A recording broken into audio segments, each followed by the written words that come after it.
지금 이 말씀이 계속 예수님의 그 고난 주간에 있었던 말씀이다라는 거 우리가 기억하시기 바랍니다. 이번에 이제 화요일 날 연속적으로 예수님께서 비유를 말씀을 하십니다.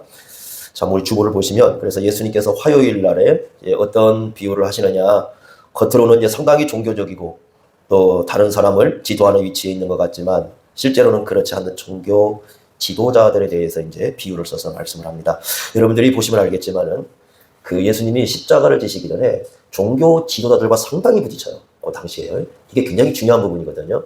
왜냐하면 그 십자가를 지시기로 오시기 전까지는 거의 예수님 좀 피해 다니는 입장이에요. 종교 지도자들과 되도록이면 안 부딪히려고 하는 입장을 가지고 있는 걸 볼 수 있어요. 그런데 예수님이 십자가를 지시기 전에 한 주간을 놓고는 그야말로 종교 지도자들과 정면으로 부딪힙니다. 정면으로 부딪히면서 싸움을 일으키듯이 마치 예수님께서는 그렇게 하시는데 왜 그럴까라는 건데요. 왜 종교 지도자들을 중심적으로 예수님께서 자꾸 건드리느냐. 그들의 영향력 때문입니다. 그러니까 백성들은요, 종교 지도자들이 이끄는 대로 따라가게 돼 있거든요. 그 당시 사람도 마찬가지예요. 그러니까 종교 지도자들이 잘못된 길에 서 있게 되면은 백성들도 무너지기 시작을 하는 겁니다. 그러니까 백성들이 책임이 없다는 게 아니에요. 그 종교 지도자들을 올바르게 분별하지 못한 책임은 분명히 또 그 백성들에게 있습니다. 그렇지만 그들에게 영향력을 미치고 있는 사람들은 종교 지도자이기 때문에 예수님께서 계속해서 비유를 통해서 종교 지도자들을 아주 강력하게 비판하는 걸 우리가 좀 볼 수가 있습니다. 이것은 우리 시대에도 상당히 좀 중요한 부분이다 이렇게 좀 생각이 되어집니다.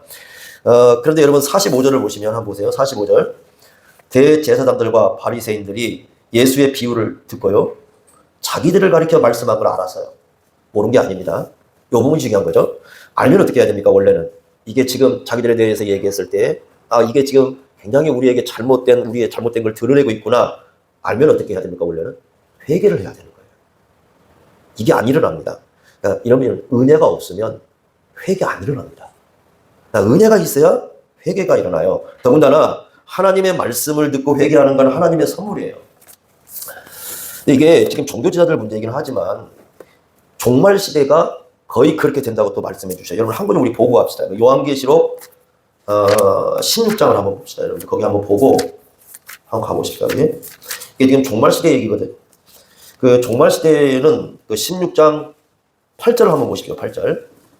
네, 이렇게 말씀을 합니다. 이게 앞으로 여러분들이 볼 현상이에요. 그러니까 저도 마찬가지지만 여러분도 보고 계속 볼 현상들인데 16장 8절 보시면 넷째 천사가 그 대접을 해 쏟음에 해가 권세를 받아 불로 사람을 태우니, 이거 조금 여러분들이 느낄만 하죠?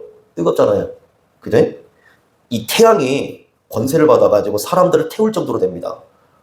구절을 보시면 사람들이 크게 태워진지라 이 재앙들을 행하는 권세를 가지신 하나님의 이름을 비방하며 또 뭐 하지 않았다고 그래요?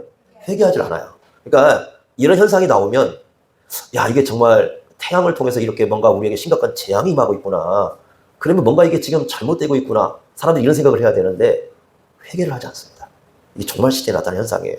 그 다음에 또 보십시오. 계속 10절을 보겠습니다. 또 다섯째 천사가 대접을 짐승의 왕자에 쏟으니 그 나라가 어두워지며 사람들이 아파서 자기 혀를 깨물고, 얼마나 아픈가, 자기 혀를 깨물 정도로 아파요.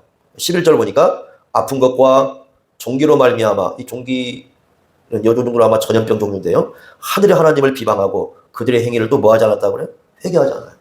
재앙은 임하고 있는데도 회개하지 않아요. 이게 사람들의 모습이에요. 근데 이 회개라는 건 그래서 하나님의 은혜가 아니면 일어나지가 않아요.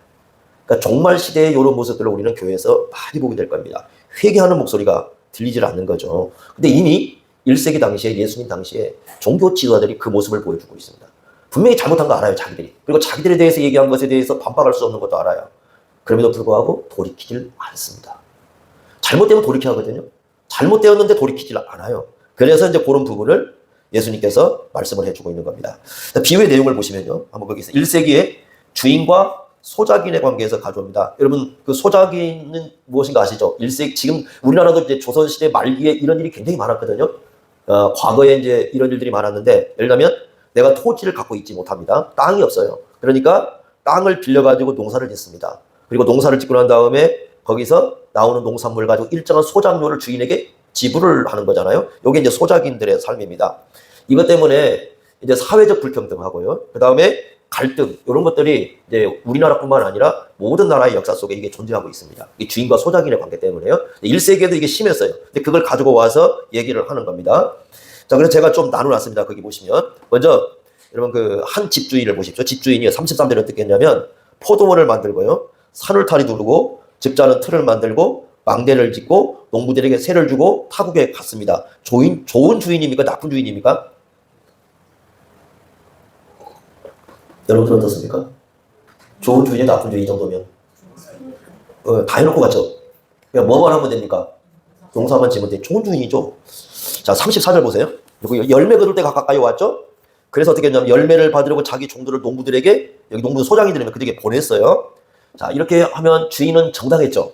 다 해줬고 그냥 원래 그 내기로 한 소작료를 받으러 보낸 겁니다. 지금 사람들을. 그랬더니 농부들의 태도가 어땠느냐.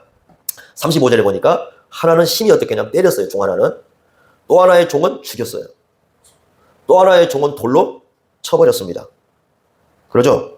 그리고 36절에는 그 주인이 어떻게 했어요?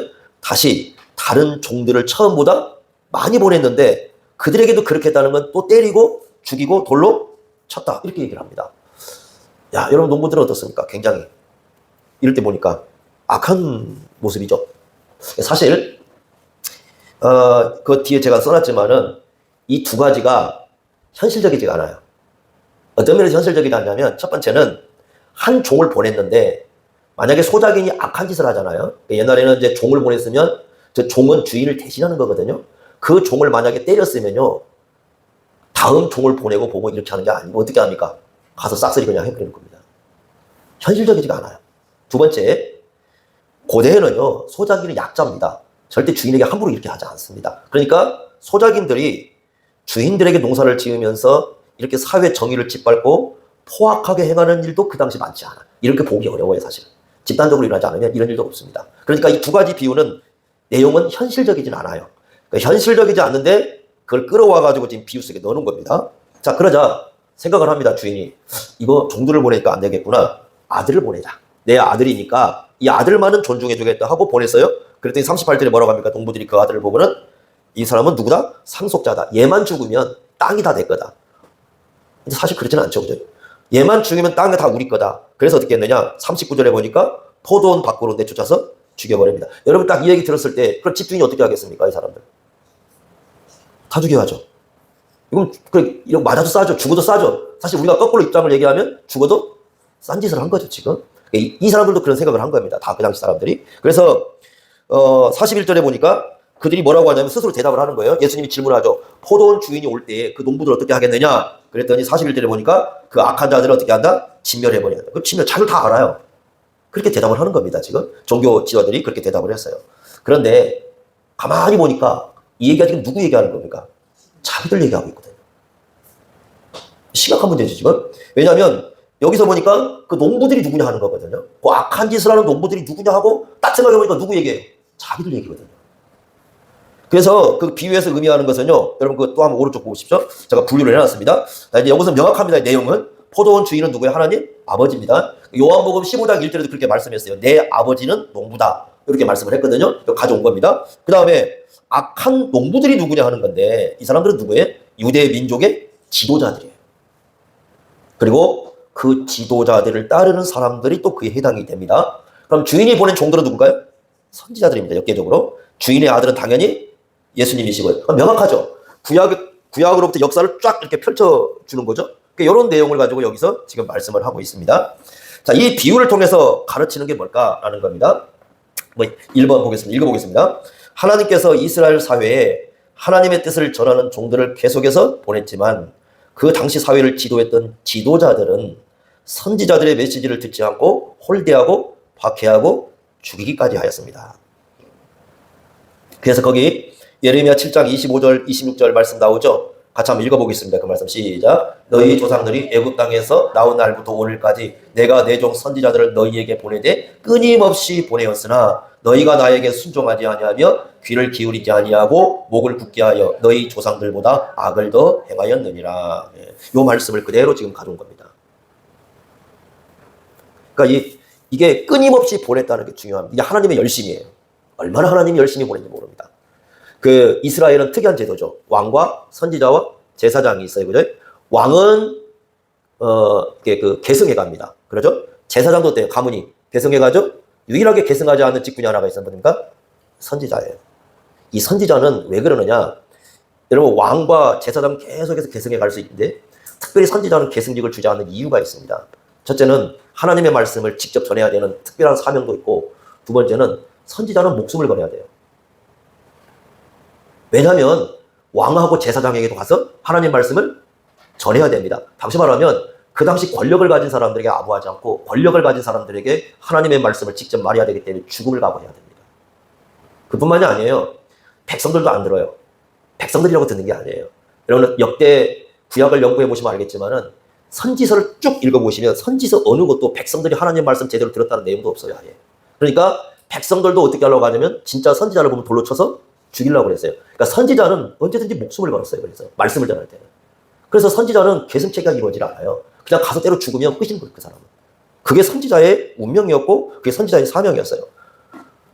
그 하나님의 말씀을 듣지 않는다. 선지자들도 알았어요. 그걸. 모르는 게 아니고 알았어요. 여러분, 이사야 6장을 보시면 그 선지자 이사야가 선지자로 부르심 받은 장면이 나오죠. 성전에 이렇게 들어갔는데 하나님의 영광이 가득 성전을 채워졌어요. 그리고 천사들이 노래합니다. 거룩하다, 거룩하다, 거룩하다. 그래도 놀라운 찬송을 봅니다. 그러면서 이제 이런 찬송을 볼 때 하나님께서 묻습니다. 내가 누구를 보내야 되느냐? 이렇게 물어봐요. 내가 누구를 보내야 되겠느냐? 그 영광스러운 장면을 바라본 그 이사야 선지자는 뭐라고 하냐면 나를 보내주십시오. 제가 가겠습니다. 이렇게 얘기를 하거든요. 근데 그때 들려오는 하나님의 말씀은 이렇습니다. 들어도 듣지 않을 거다. 들어도 듣지 않을 거다. 저 사람들 깨닫지 않을 것이다. 네가 가서 말씀을 전해도 듣지 않을 거다. 깨닫지 않을 것이다. 네가 가서 말을 전해도 아무도 관심 기울이지 않을 거다. 오히려 완고한 마음을 가지고 너를 대적할 거다. 그러니까 안 듣는 걸 알아요, 다. 그럼에도 불구하고 누굴 보내? 선지자를 또 보내셔요. 계속 하나님 보내셔요. 여러분, 에스겔서 33장에 보면 이런 얘기 나옵니다. 그 에스겔서 33장 30절부터 33절까지 내용을 보면 하나님께서 이제 말씀을 전하는 에스겔 선지자에 대해서 하시는 말씀인데 이런 말씀을 하십니다. 사람들이 이제 하나님의 말씀에 관심을 기울인 것처럼 보여요. 자, 우리가 하나님의 말씀 들어보자. 자, 우리가 가보자. 에스겔 선지자가 하나님의 말씀을 전한다고 하니 우리 한번 그 앞에 가보자. 그리고 에스겔 선지자 앞에 쭉 가는 겁니다. 모여서. 그런데 뭐라고 되어 있냐면 고운 음성으로 사랑의 노래를 부르는 것처럼 말씀을 듣고 있다. 여러분, 이렇게 얘기합니다. 그게 무슨 말이냐면은 여러분, 부르의 명곡 혹시 보십니까? 노래 부를 때 얼마나 감격스러워요. 그죠? 막 그 앞에서 막 그 열창 한 3, 4에서 5분 사이에 할 때 그 앞에서 막 박수 치고 막 일어나서 난리가 납니다. 그러죠? 끝나고 무대에서 나오고 나면 아무도 그 노래와 관계없습니다.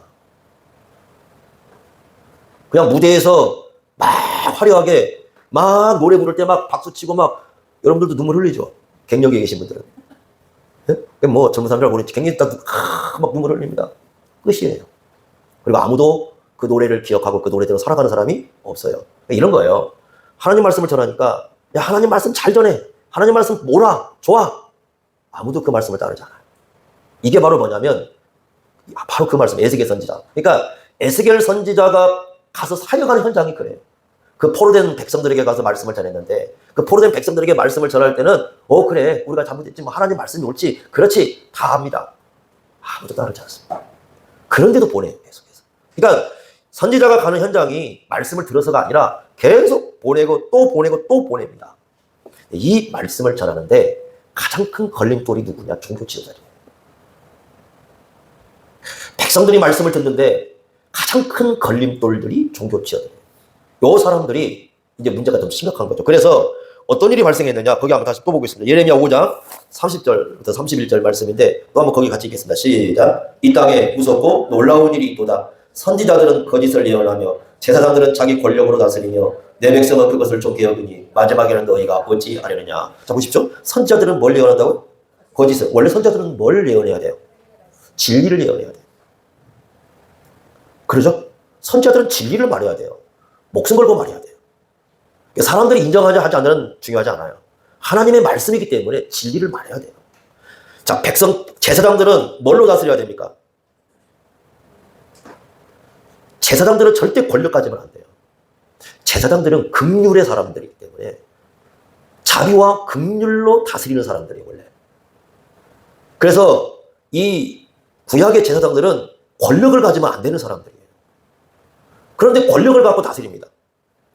그런데 재밌는 건 뭐냐면 내 백성은 그것을 어떻게 여긴다? 이건 백성들의 책임이에요. 그걸 또 좋다고 얘기하는 거예요. 이렇게 하면 안 되잖아요. 원래 백성들이요 이러면은 안 따라야 되거든요. 거짓을 얘기하는 선지자들은 거부를 해야 되고 권력을 가지고 다스리는 제사장은 거부를 해야 되거든요. 그런데 오히려 이런 사람들을 더 좋아하는 거죠. 그러니까 이 백성들과 이 선지자들 사이에 이런 거짓 선지자들, 제사장들이 끼어 있어가지고 이것을 막아버리는 역할을 하게 되는 겁니다. 이게 이스라엘 사회가 마지막에는 어떻게 멸망해가는 이 길이었어요. 전부 다. 그러니까 이런 일들이 구약에서 계속 일어나는 겁니다. 예수님께서는 그 얘기를 해주는 거예요. 종을 하나를 보냈더니 선자를 보냈더니 때려요. 또 하나를 보냈더니 죽여요. 또 하나를 보냈더니 돌로 쳐요. 돌로 치는 건 듣기 싫다는 겁니다. 전부. 이렇게 해서 구약의 역사를 예수님께서 한마디로 쫙 예언을 해줍니다. 그런데 그 구약과 신약 사이에 마지막 선지자가 한 명이 있었습니다. 그 사람도 처형당했습니다. 누굽니까? 세례요한이죠. 세례요한이 죽었잖아요. 그 당시에 선지자로 얘기했던 세례요한이 죽었지 않습니까? 세례요한이 죽은 건 죽었다고 칩시다. 문제는 뭐냐면 세례요한을 죽였다고 어떤 사람도 나서지 않아요. 백성도 안 나서요. 종교 지도자들도 안 나서요. 선지자로 여겼음에도 불구하고 아무도 나서질 않아요. 이게 좀 심각한 거예요. 그러니까 자기들 그 시대에도 이 선지자가 있었는데 말씀을 진짜로 전하는, 목숨 걸고 전하는 사람이 있었는데, 그리고 그 불의에 항거하다가 못된 법을 했잖아, 헤롯이. 불의에 항거하다가 처형을 당했는데 어떤 사람도 나서질 않아요.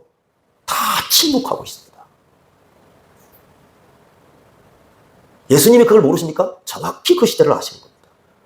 근데 심지어는 이제 누구까지 죽이려고 하고 있어요? 하나님의 아들이신 예수님까지 죽이려고 하고 있습니다. 그래서 지금 이 말씀을 지금 하고 있는 겁니다. 자, 2번을 한번 보겠습니다. 내려가셔서 하나님께서 아들을 보내셨습니다. 그들의 조상을 비판한 종교지자들이 그들도 악한 일을 하고 있음을 깨닫지 못하였습니다. 넘겨보십시오. 자, 마태복음 23장 29절 30절 보십시오. 이 말씀을 보시면 참 재밌는 말씀이에요.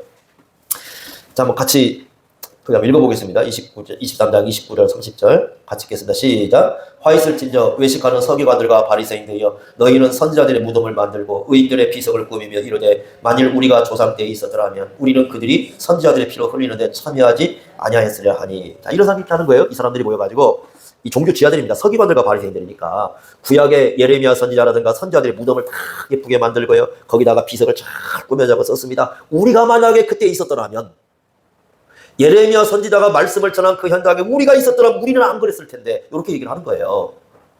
여러분 성경 읽을 때 그런 생각 많이 하죠. 내가 그 자리에 있었더라면 나는 그러지 않았을 텐데. 여러분들 한번 돌이켜보세요. 여러분들이 예레미야 선지자가 있었을 때 정말 그 자리에 있었더라면 여러분 예레미야 선지자와 함께할 운명 같이 하겠습니까? 질문해보는 겁니다. 우리 스스로. 같이 하겠습니까? 12명의 정탐꾼이 정탐하고 돌아왔습니다. 10명은 들어가면 죽는다고 돌아가자고 하고요. 여호수아와 갈렙만 들어갈 수 있다. 이렇게 얘기를 하는 겁니다. 자, 10명이 돌아와가지고요. 10명이 딱 돌아왔어요.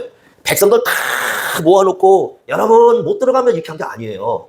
성경을 잘 보시면은 10명이 먼저 돌아오지 않습니까? 그 다음에 누굴 먼저 모으냐면 지도자를 모아요. 장로들부터 시작해서 각 집파 지도자 있지 않습니까? 이 사람을 다 모아놨어요. 모아놓고 얘기하는 겁니다. 우리가 정탐을 하고 와보니 이런 곳이다. 이렇다 하고 얘기합니다. 얘기를 다 듣고 난 지화들이 들어가면 큰일 나겠다. 10대이잖아요. 그들? 10대입니다. 10명은 들어가면 안 된다. 2명은 아니 하나님께서 이길 수 있게 해준다. 그 얘기를 들은 그 모든 장로들이라든가 지화들은 10명의 얘기만 옳다고 하고 그걸 백성들에게 다 얘기를 한 겁니다. 근데 백성들 다 어떻게 하는 거예요? 밤새 울고 불고 하나님께서 홍해를 건너게 했을 때 하나님께서 만나를 주셨을 때 하나님께서 불기둥과 구름을 이끌 때 한 사람도 밤을 새워 감사하는 사람이 없었어요. 그런데 악한 일을 할 때는 밤을 새면서 기도하고 울부짖고 막 이러고 있습니다. 여러분 보십시오. 제가 교회를 하면 느낀 게 뭐냐면 진짜 좋은 일을 위해서 하나님 나라를 위해서 밤을 새며 의논하고 모여가지고 서로 그 밥을 먹으면서 기뻐하고 이런 일을 본 적이 별로 없어요. 그런데 악한 일을 하는 거 보세요. 교회에서. 악한 일을 할 때는요. 모이지 말라고 해도 모이고 오지 말라고 해도 오고 다 모여가지고 일을 꾸며요. 수도 없이 그런 일을 봅니다. 이 사람들이 그래요.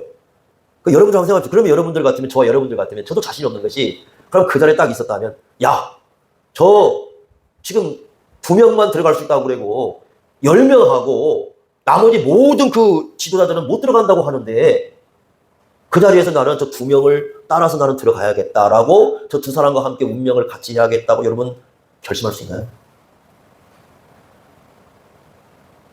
우리가 성경을 볼 때는 비판하기 쉬운데, 그대로 살아가는 건 정말 쉽지가 않습니다. 그러니까 구약을 읽을 때 이제 그런 부분들인데 선지자들에게도 그랬고, 그러니까 이 사람들이 피석을 다 세워요. 참 구약의 존경스러운 인물. 저는 여러분 보십시오. 뭐 그런 많잖아요. 누구 인물 존경하고 누구 인물 존경하고 그죠? 어떤 사람들은 자기 자녀들에게도요 인물을 이름을 지어줘요. 다 누구 인물 다 지어줍니다. 그런데 실제로 삶을 살 때 그들의 세계 속에 들어가서 그들처럼 살고자 하길 원했을 때 과연 나는 살아갈 수 있겠는가라는 질문입니다. 이 예수님 당시에 종교 지도자들이 그랬어요. 가르치면서. 그런데 예수님 말씀은 뭐냐면 너희들이 똑같은 짓을 하고 있다. 그렇게는 하고 있지만 실제로 지금 너희들 자신들이 지금 무슨 짓을 하고 있는지 너희들이 모르고 있는 거구나. 지금 너희들이 똑같은 짓을 하고 있다. 이렇게 얘기를 하는 거거든요. 이런 것에 대해서 예수님께서 이 비유를 통해서 쭉 얘기합니다. 그래서 결국은 어떻게 된다고 얘기합니까? 자기를 스스로 말하죠. 41절에 뭐라고 그랬습니까? 진멸은 뭡니까? 완전히 죽여버리는 거예요. 다 없애버리는 거예요. 그 예수님이 무서운 말씀을 하십니다. 얘들이 얘기한 대로 그대로 얘기합니다. 44절에 보십시오. 한번 성경 21장 44절 이렇게 말했습니다. 돌 위에 떨어지는 자는 깨지겠고 이 돌이 사람 위에 떨어지면 그를 다 뭘로 만들어다? 가루로 흩어진다. 진짜 그대로 된다는 거예요. 언제 이게 일어났어요? 주후 70년에. 진짜 이 일이 일어났어요. 무서운 일이죠. 자, 그래서 우리 시대에도 이게 예수님께서 왜 이걸 자꾸 십자가를 지실 때 이런 문제가 중요한 문제가 될까? 그것은요, 장차 오는 모든 교회의 중요한 문제가 되기 때문이에요. 첫째, 우리가 여기서 알아야 될 게 뭐냐면, 일단 우리의 신앙생활을 어떻게 하냐. 예수님이 어떤 분인 걸 알아야 되는데, 갑자기 예수님이 42절에 무슨 얘기하냐면 머릿돌 얘기하시죠. 여러분, 건축자가, 그 42절 보세요. 예수께서 이르시되 너희가 성경에 건축자들이 버린 돌은 누구 얘기한다고 항상? 예수님 얘기한다고 그랬어요. 건축가들은 집을 짓는 전문가들이죠. 옛날은 돌로 집을 지었으니까. 돌을 집을 지었는데 이 돌은 쓸모가 없다고 버렸어요. 그 버린 돌인데 그 돌이 무슨 돌이라고요? 모퉁이의 머릿돌. 가장 중요한 돌이에요. 머릿돌은 건물을 지을 때 이 방향을 잡아주고 이 밑에 가장 기초를 이루는 돌이거든요. 누가 그런 분이라는 겁니까? 예수님이시죠. 이 말씀을 어디에 인용하냐면 사도행전 4장 11절에 인용을 하십니다. 그러면서 하시는 말씀이 어떤 말씀을 하냐면 천하 인간 중에 구원을 얻을 만한 딱 한 분밖에 없다. 누굽니까? 예수 그리스도십니다. 그래서 이 말씀을 하시는 이유가 뭐냐? 이겁니다. 우리가 이런 종교 지도자들이 잘못 가르치는 그런 가르침에 따르지 않고 올바로 살기 위해서는 항상 예수 그리스도 중심적인 삶이 우리 속에 서 있어야 돼. 이거 중요한 부분입니다. 예수님이 항상 우리 신학에 뭐가 돼야 돼? 이 중심이 돼야 돼요. 그러니까 우리의 중심축은 예수님이 돼야 되는 겁니다. 머릿돌이 예수님인 거예요. 이건 교회라는 건 건물을 얘기하는 게 아니라 건물에, 이게 밑에 보시면 건물에 놓고 이 머릿돌 이렇게 써놓고 이렇게 재밌는 머릿돌 써놓고 건축 헌금하신 분들 이렇게 써놓은 분들 계시는데 그거 아니고요. 교회당 머릿돌 얘기하는 거 아니에요. 교회는 건물을 얘기하는 게 아니라 우리 예수 믿는 사람들이죠. 그러니까 이런 거예요. 여러분 하나하나에 다 머릿돌이 누구야 된다는 거예요. 예수님이어야 된다는 거예요. 건물만 엄청나게 크게 해놓고 머릿돌 딱 붙여놓고 하는 것은 다 자기 마음대로 하면 무슨 의미가 있어요, 이게? 그게 아니라 우리들 한 사람 한 사람들의 머릿돌이 다 누구야 돼?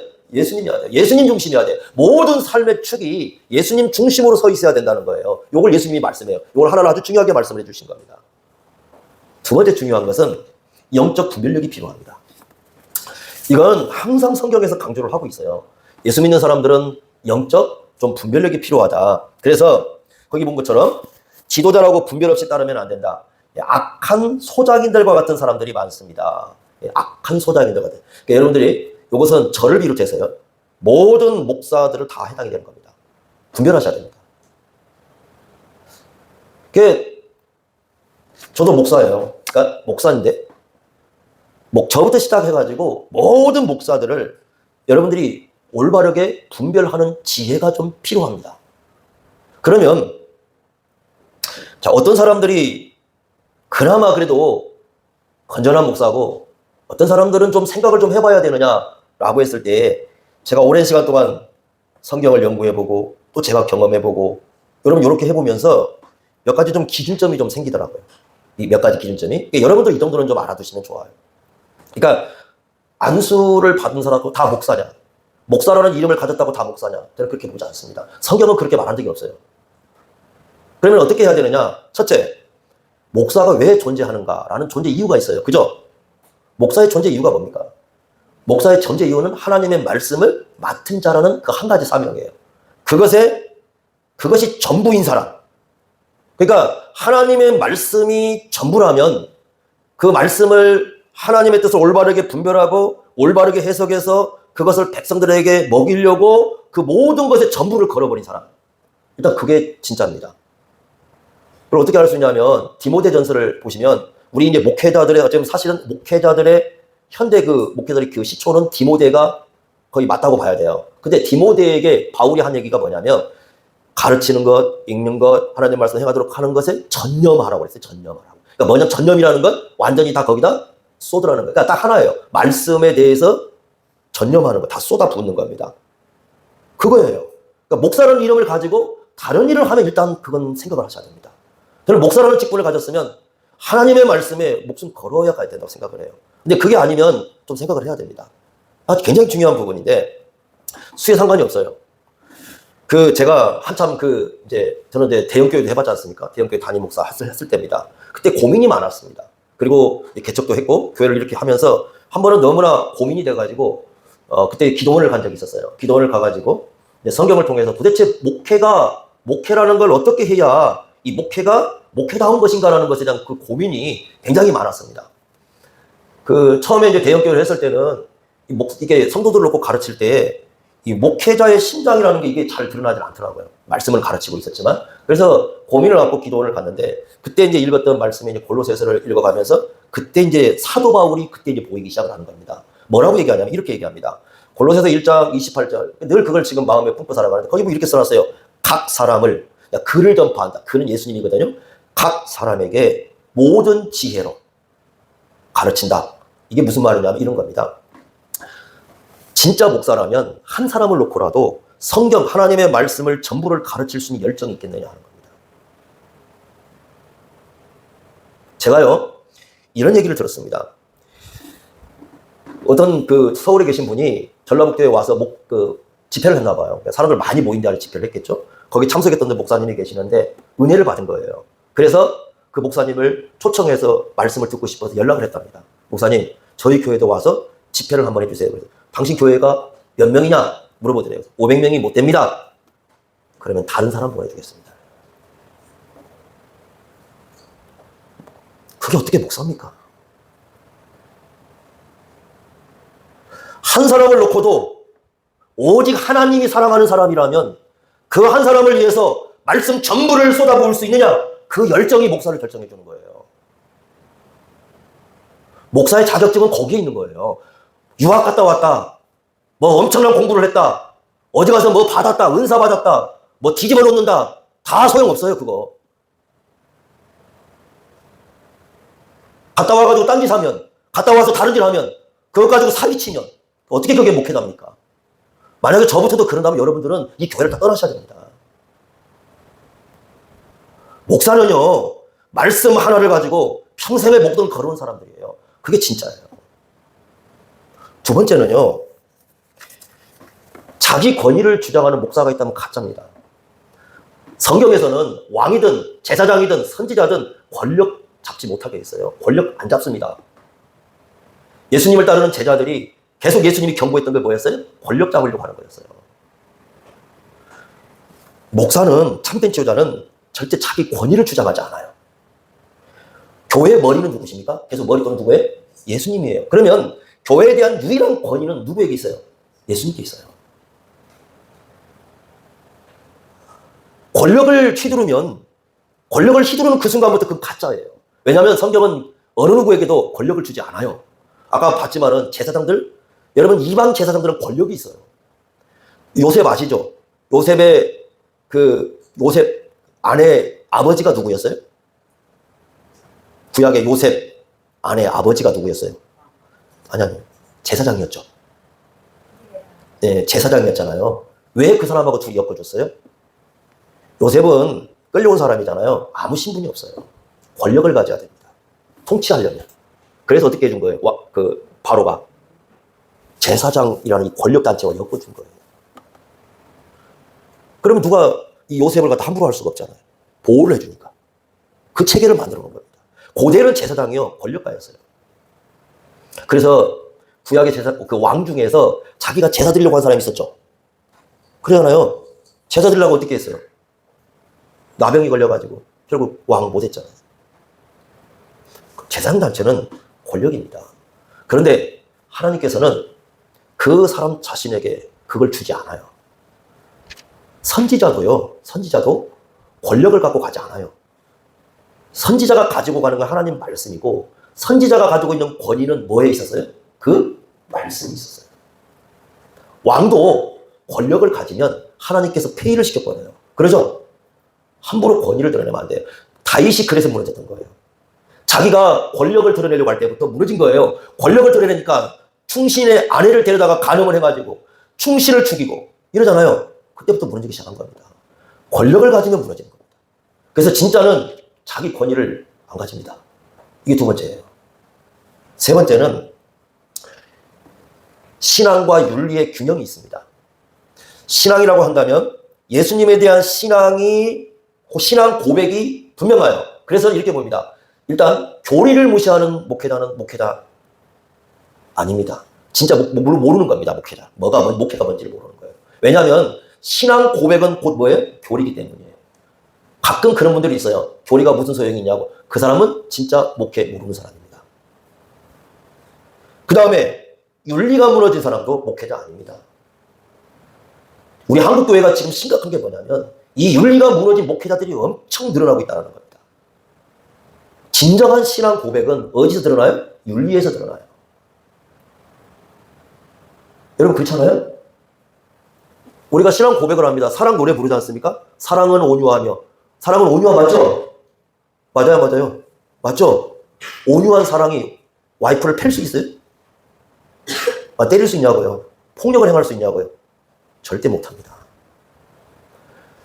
분명한 신앙 고백은 여러분 삶으로 나오는 거예요. 그래서 신앙과 윤리가 균형이 잡혀 있지 않은 문제입니다. 여러분 이단들 보세요. 이단 교주들 보세요. 이단 교주들은 거의 윤리도 전부 문제가 있습니다. 보세요. 가정생활 한번 들여다가 보세요. 그럼 이단 교주치고 가정생활 깨끗하게 하는 사람들이 있나요? 정말 이단 교주치고 자기 가족 사랑하는 사람이 있어요? 그런 사람 전 본 적 없어요. 우리나라에서도. 누가 있어요 그런 사람이? 지금도 마찬가지잖아요. 그런데 그걸 눈 감고 갑니다. 성도들이. 왜? 수가 많으니까, 돈이 많으니까, 교회당이 크니까 이렇게 가는 거거든요. 또 종교라는 이름으로 그걸 덮고 가요. 악을. 절대 목회자는요, 종교라는 이름으로 악을 덮지 않습니다. 은혜라는 이름으로 악을 덮지 않아요. 오히려 그걸 드러내면서 회개하도록 하는 것이 이게 진짜 말씀을 전하는 사람들이지, 그걸 덮고 가도록 하지 않아요. 이런 차이가 있습니다. 그래서 여러분들이나 저나 진짜가 뭔지를 올바로 분별할 수 있는 지혜가 필요해요. 이런 면에서.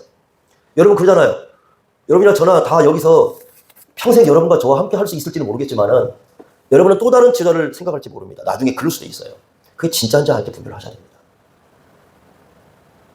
마지막 세 번째가 뭐냐면, 여기 보십시오. 여기 잘못된 것에 익숙해지면 안 됩니다. 이거 정말 중요한 부분인데,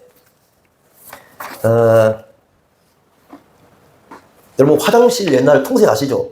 지금 젊은 사람들은 모르죠. 통세 시대가 있어요. 바깥 저기 화장실이 있고 거기 가면 냄새 많이 나죠. 처음에 들어갈 때 어떻어요? 냄새가 독하죠. 근데 시간이 점점 지나면 어떻게 됩니까? 익숙하면 어떻게 돼요? 견딜만 하죠. 그러죠? 그리고 나왔습니다. 다른 사람은 이분이 화장실 갔다 오는 걸 아는데 자기는 몰라요. 그러죠? 제가 실제 예를 하나 드리는 게 좋을 것 같습니다. 한 번은 서울에서 내려온 사람이 있어서, 그때 이제 어떤 일이 있었냐면은 전라북도에 장로를 피택하고, 근데 한 교회에서 장로 피택하는데 몇 명이 떠났대요. 왜 떠났냐 그랬더니, 장로를 피택하는데 장로를 하려면 돈 3천만 원씩 내라고 이렇게 얘기를 했답니다. 그리고 뭐 안수 집사는 얼마, 권사는 얼마, 이렇게 해서 돈을 딱 정해져 있어요. 그러니까 몇 명이 그냥 우리는 그렇게 할 수 없다고 떠났고, 어떤 사람은 나 돈 없다고 그러니까 그럼 장로 하지 말라고 그랬고, 교인들이 뽑아도 안 되고 뭐 이런 얘기를 제가 들었어요. 그래서 그 얘기를 했습니다. 그랬더니 그분 반응이 재밌습니다. 그거 당연한 거 아닌가? 당연히 그 돈 내야 되는 거 아니에요? 그래서 뭔 소리예요? 근데 서울은 당연하게 다 하는데 여러분 처음에요 그런 얘기를 듣잖아요. 그러면 이게 심각한 교회네 이거 이렇게 나오거든요. 계속 들어보세요. 그럴 수도 있지 뭐. 다 그렇게 하는데 뭐. 한국교회가 처음에요. 여러분 교회 세습제도 있었을 때 부모가 큰 대형교회 자식에게 물려줄 때 얼마나 이게 심각한 얘기가 오고 갔습니까? 그러죠? 지금은요 다 익숙해지니까 뭐 당연히 다 하는 거네. 너도 하고 나도 하고 다 하는데 이렇게 된 거예요. 악에 익숙해지면 심각해집니다. 우리가 악에 익숙해지면 안 돼요. 처음에는 알아요. 이게 잘못됐다는 거. 시간이 가면 잃어버립니다. 이게 정말 중요한 겁니다. 이런 부분들을 우리가 깊이 생각해야 됩니다. 더군다나 여러분 예수님이 보실 때 가장 그 이 잘못된 종교자들의 문제점은 뭐냐면 사랑이 없다는 거예요. 이스라엘을 사랑하지 않아요. 가짜들은요, 교회를 사랑하지 않아요. 진정한 목회자라면 교회를 정말 사랑합니다. 제가 목회하면서 본 게 뭐냐면, 많은 분들이요, 목회하면서 이럽니다. 다음을 얘기를 해요. 다음 교회에 가면 어떻게 하겠다 그러는데, 저는 처음부터 다음 교회라는 건 없어요. 처음 목회할 때부터 그랬어요. 그게 뭔 말이냐면, 미래를 계획하지 않는다는 게 아니에요. 미래가 이렇게 되고, 이렇게 된 거 다 계획하고 살아요. 그런데 우리는 사는 것은 오늘을 살아요. 그러죠? 그래서 오늘 주어진 교회를 가장 최선을 다해서 하는 겁니다. 이게 굉장히 중요한 거예요. 제가 맡겨진 것은 여러분들이잖아요. 여러분 이후에 누가 주님께서 맡길지 몰라요. 안 맡길 수도 있어요. 여러분이 마지막일 수도 있어요. 근데 중요한 건 뭐냐면 여러분들이 지금 저하고 사는 동안 저에게 맡겨진 사람이라면 제게 맡겨진 순간까지는 다음을 생각하는 게 아니라 여기에 모든 걸 다 쏟아붓는다는 겁니다. 현재 여러분들을 사랑하지 않으면 길은 없어요. 여러분들하고 싶고 그걸 모르잖아요. 그죠? 여러분들이 마지막이 될 수도 있고 그리고 여러분들과 함께 저는 마지막을 하고 주님 앞에 갈 수 있거든요. 여러분들은 저에게 주님께서 맡긴 거예요. 물론 그 다음에 누가 올 수도 있고 이럴 수 있어요. 그러나 가장 중요한 것은 현재 주어진 겁니다. 현재 주어진 양들을 제가 사랑하지 않으면 여러분 그 다음에 어디가 있습니까? 그 다음에 많은 분들이 주어지면 할 수 있겠습니까? 아니에요. 저는 그렇게 보지 않습니다. 현재에 주어진 양들이 가장 소중한 거예요. 그래서 그 사람이 교회를 진짜 사랑하는 걸 보면 뭘 보냐면 그걸 보는 겁니다. 현재 자기에게 주어진 이 목회 현장을 가장 소중하게 여기는지 그걸 제가 봐요. 제가 지금까지 목회 해오면서요, 제가 먼저 등을 돌린 사람은 없어요. 다시 말해 교회를 떠난 사람 많거든요. 아마 우리 교회도 상당히 많아요. 제가 계산해보니까 거의 그냥 7, 80명 왔다 간 것 같아요. 그런데 그 중에 제가 먼저 등을 돌린 사람은 하나도 없습니다. 모든 사람들은 자신들이 먼저 등을 돌렸어요. 마지막까지 최선을 다해서 떠나는 순간까지도 그 다음에 당하는 교회에서 어떻게 신앙생활까지도 얘기해주고 말해주고 그렇게까지 모든 걸 하면서 책임을 지려고 이 교회를 떠나는 순간까지 했던 것은 저였어요. 왜냐하면 지금 주어진 사람들이 바로 하나님께서 맡기신 분들입니다. 그리고 그 다음은 모르는 겁니다. 제 영역이 아니에요. 하나님 영역입니다.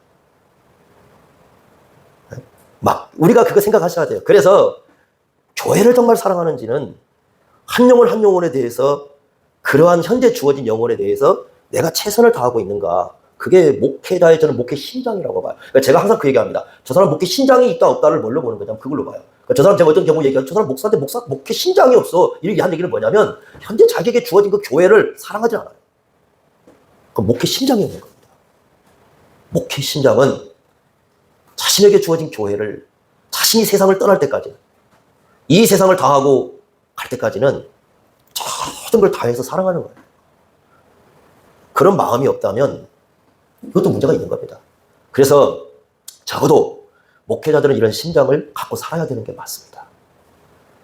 이 예수님의 비유에서 사실은 가장 아프게 비판을 받는 목회자들이에요. 우리 목사들은 정말 아프게 이 말씀을 받아야 되는 거예요. 그러나 어쨌든 성경에 기록되어 있기 때문에 여러분도 들으셔야 됩니다. 목회자 얘기지만은 여러분도 들으셔야 돼요. 그래야 여러분들이 교회를 이룰 때 분별력 있게 주님의 뜻을 따를 수 있는 겁니다. 여러분 기억하십시오. 주님께서 계속해서 왜 이런 얘기를 하시는지 한번 우리 스스로 질문해 가면서 이런 말씀을 따르시고 주님 말씀 따르시길 바랍니다. 기도하겠습니다. 하나님 아버지